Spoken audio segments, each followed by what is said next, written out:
சூரியனும் சந்திரனும் நேர்கோட்டில் ஒன்றை ஒன்று சந்திக்கும் தினம் அமாவாசையாகும்.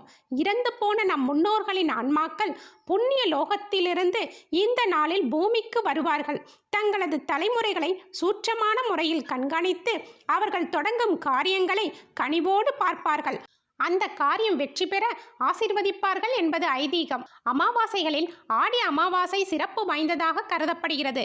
இந்த நாளில் முன்னோர்களை வணங்குவது பித்ருதோஷத்திலிருந்து விடுவிக்குமாம்.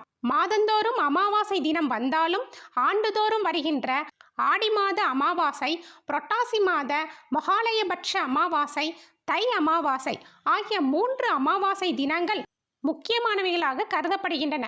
வழக்கமாக வரும் அமாவாசைகளில் தங்களது முன்னோர்களுக்கு திதி தர்ப்பணம் கொடுக்க தவறியவர்கள் ஆடி அமாவாசை, புரட்டாசி அமாவாசை, தை அமாவாசை தினங்களில் தர்ப்பணம் கொடுத்தால் ஆண்டு முழுதும் அமாவாசை தினங்களில் முன்னோர்களை வழிபட்ட புண்ணியம் வந்து சேரும் என்பது ஐதீகம்.